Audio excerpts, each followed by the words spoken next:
सोचा नहीं था कि आज मेरे घर में कुछ ऐसा हो जाएगा।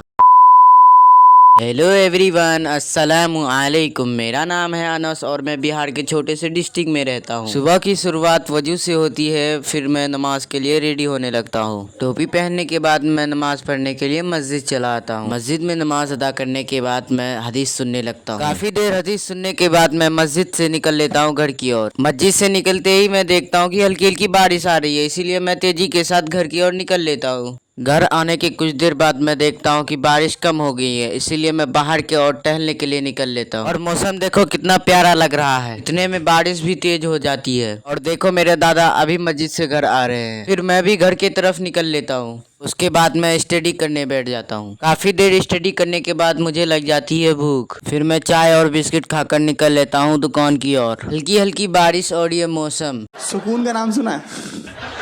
हाय हाय, इतना सुकून। फिर मैं दुकान खोल लेता हूँ। सारे सामान इधर उधर थे तो मैं सब सामान को जगह पर रख देता हूँ और फिर स्टडी करने बैठ जाता हूँ। इतने में ही एक कस्टमर आ जाता है और उनको सामान दिखा देता हूँ। फिर वो सामान लेकर चले जाते हैं। इतने में मुझे लग जाती है भूख, तो मैं समोसा खाने लगता हूँ और फिर जियान भी मेरे पास आकर बैठ जाता है। फिर मैं अपना होमवर्क कंप्लीट करने लगता हूँ। इसमें काफी टाइम लग जाता है और फिर शाम होते ही जब मैं घर तो मुझे याद आता है कि मच्छर की दवाई लेनी थी और फिर मच्छर की दवाई लेकर मैं घर आ जाता हूँ। दरअसल बात यह है कि मेरा घर नदी और खेत के बीच में है और बारिश का टाइम है, इसलिए बहुत ज्यादा मच्छर हो रहे हैं।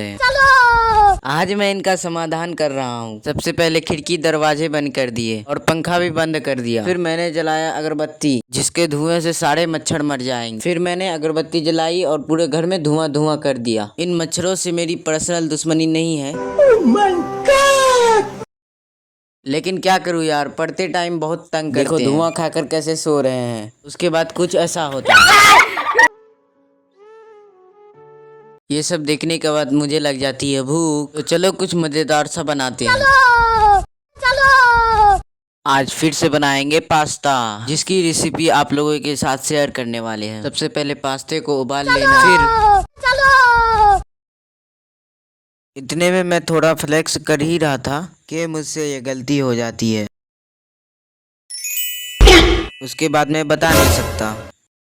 फिर एक कढ़ाई को गर्म करने के बाद उसमें तेल डालना है। उसके बाद चॉप किए हुए प्याज उसमें डाल देना है। उसके बाद बेसिक मसाले ऐड कर देने हैं। फिर एक अंडे को भी उसमें ही डाल देना। इन सभी को अच्छे तरीके से भूनने के बाद इसमें पास्ता ऐड कर देंगे और अच्छे तरीके से चला लेंगे और तैयार है हमारा गर्मा गर्म पास्ता। फिर मैंने एक प्लेट में इसे निकाल लिया और दस्तरखान बिछाकर बैठ जाता हूँ खाने के लिए। पास्ता निपटाने के बाद मैं नमाज अदा करने लगता हूँ। आई होप आप लोगों को मेरा वीडियो पसंद आया होगा, तो लाइक शेयर सब्सक्राइब जरूर करना। मिलते हैं अगले ब्लॉग में, तब तक के लिए बाय, अल्लाह हाफिज़।